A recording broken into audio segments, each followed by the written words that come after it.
and welcome back again to Master English Hub, and hello to my lovely co-host Adam. How's it going today? Hello, Eve. Hello to all our listeners. Thank you for choosing us today. I'm doing great, Eve. Thanks. Really excited about today's episode. How about you? I'm fantastic. And welcome back everyone to Master English Hub. We're so happy you're here with us today. Yes. Whether you're listening during your morning coffee, on your commute, or just relaxing at home, we're thrilled to have you join this conversation. You know, Adam, before we jump into today's topic, I have to ask you something. Have you ever been in a situation where you knew what you wanted to say in English, but by the time you figured out how to say it, the moment was already gone? Oh my gosh, yes! Actually, that reminds me of this embarrassing moment I had at a coffee shop last year. Ooh, story time. Tell us. So I was ordering coffee, right? And the barista asked me a simple question. Would you like that hot or iced? But in my head, I was translating every single word from my native language to English. By the time I answered, iced, there was this awkward 5-second pause, and 3 people behind me were just staring. Oh, no. But you know what? I bet everyone listening right now is nodding their head because they've been there too. Exactly. And here's the thing. I knew the words. It wasn't a vocabulary problem. It was something else entirely. And that something else is exactly what we're diving into today. Because what you just described, that's the number one thing holding back English learners from sounding natural and confident. Before we reveal what that is, let me ask our listeners something. Have you ever felt like there's a translator living in your brain? Like every time you want to speak English, you have to go through this mental process of thinking in your native language first, then converting it to English? Yes, it's exhausting, isn't it? And the frustrating part is that you end up speaking slowly, you miss out on conversations, and you never quite sound natural. So, if you've ever wondered why native speakers seem to just flow when they talk, while you're stuck processing every sentence, then you're in exactly the right place. Because today, we're talking about how to stop translating in your head and start speaking English naturally, like it's your first language. And before we go deeper, if you're enjoying this conversation already, do us a huge favor. Hit that subscribe button and turn on notifications. We release new episodes every week to help you master English naturally through real conversations, just like this one. All right, Adam, let's get into it. Why do we translate in our heads in the first place? Great question. So, think about how you learned English. Most of us started in a classroom, right? And what did we do? We learned vocabulary lists where every English word had a translation next to it. Oh, I remember those. Apple equals translation.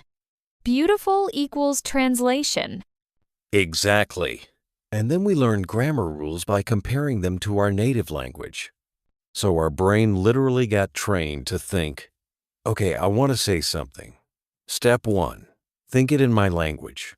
Step 2, translate it to English. Step 3, check the grammar. Step 4, finally speak. 4 steps. No wonder it feels slow and unnatural. Native speakers don't do that at all. Right. When I say coffee, I don't see the word or think about its translation. I see the actual cup. I smell it. I remember the taste. The English word is directly connected to the experience. That's such an important point. Language isn't about words matching other words. It's about words matching experiences, feelings, and images. So here's the big shift we need to make. Instead of thinking, what's the English word for this thing in my language? We need to start thinking, what's the English word for this experience? I love that. Can you give us a practical example? Sure. Let's say you're feeling tired. Most learners think in their native language first. I'm feeling native word for tired. Okay, what's the English word? Tired. I'm tired. But a natural speaker, they just feel the tiredness, and the word tired pops up automatically because it's connected to that feeling. Yes. And here's where it gets really interesting. When you translate, you often end up with sentences that are grammatically correct but sound weird. Laughs. Oh, I have so many examples of this. Like when someone says, I have 25 years, instead of I'm 25 years old. Or I am agree with you instead of I agree with you. These happen because the person is translating the structure from their native language. In their language, maybe you do say, I have 25 years, and that's perfectly normal. But in English, it sounds unnatural, and this is why translation can actually hold you back from fluency. So, Eve, the million-dollar question. How do we stop this translation habit? Okay, so I'm going to share 3 practical strategies that actually work, and Adam, feel free to jump in with your experiences. Absolutely. Strategy number 1. Start thinking in simple English sentences throughout your day, and I mean really simple. Like how simple? Like, I'm hungry, I want coffee, the weather is nice, I feel tired. Don't translate these thoughts, just think them directly in English. Oh, I love this. So instead of having a thought in my native language and then translating it, I'm training my brain to have the thought in English from the start. Exactly. Start with present tense. Simple vocabulary. When you wake up, think, I'm awake. I feel good. When you're making breakfast, think, I'm making eggs. The pan is hot. This is like creating a new habit for your brain. Yes. And here's the key. Don't worry about complex grammar or fancy vocabulary at first. The goal is to make English your brain's default language for thoughts, not to impress anyone. I actually started doing this last year. And you know what surprised me? After about 2 weeks, I caught myself thinking in English without even trying. I was in the shower and I just thought, this water is too cold, in English, without planning it. That's the breakthrough moment. When English becomes automatic. So what's strategy number 2? Strategy 2. Connect English words directly to images and experiences, not to translations. Okay, so how do we do that practically? Let's say you want to learn the word exhausted. Instead of memorizing exhausted equals translation, close your eyes and remember a time when you felt completely exhausted. Maybe after a long day at work or after exercising. Feel that feeling in your body. That feeling is exhausted. So you're creating a direct link between the English word and the actual experience. Exactly. And next time you feel that way, the word exhausted will come naturally because it's connected to the feeling, not to another word. This is brilliant. I wish someone had taught me this years ago. I spent so much time with vocabulary lists, just memorizing translations. We all did. But here's the thing. That method works for passing tests, but it doesn't work for natural conversation. So true. What's strategy number 3? Strategy 3. Practice speaking without planning. This is the scary one. Laughs. Oh no, I know where this is going. Yes. You need to practice just opening your mouth and speaking, even if you make mistakes, even if it's not perfect. But that's terrifying for most learners. They want to get it right. I know, but here's the truth. The need to get it right is what keeps you translating, because when you translate, you're trying to plan the perfect sentence before you speak. And by the time you've planned it, the conversation has moved on. Exactly. Natural speakers don't plan every sentence. They start talking and figure it out as they go. Sometimes they pause. Sometimes they correct themselves mid-sentence, and that's totally normal. So how can listeners practice this?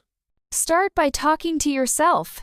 I know it sounds silly, but narrate your day in English. Okay, I'm walking to the kitchen. I'm going to make some tea. Oh, I need to wash this cup first. Just stream of consciousness in English?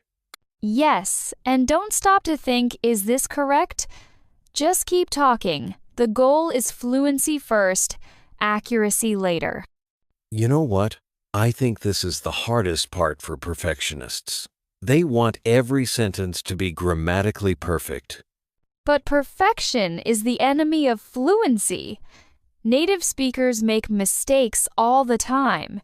We say, me and my friend went, instead of my friend and I went.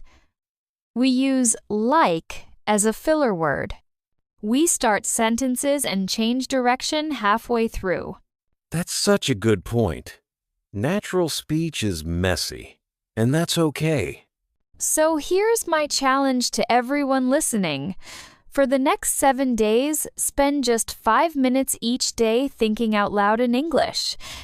Talk about anything, your plans for the day, what you're seeing around you, how you're feeling. And remember, no translating. If you don't know a word, describe it in simple English instead. Yes!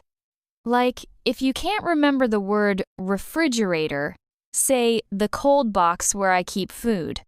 That's actually better practice than stopping to translate. Because you're staying in English and working around the problem, just like native speakers do.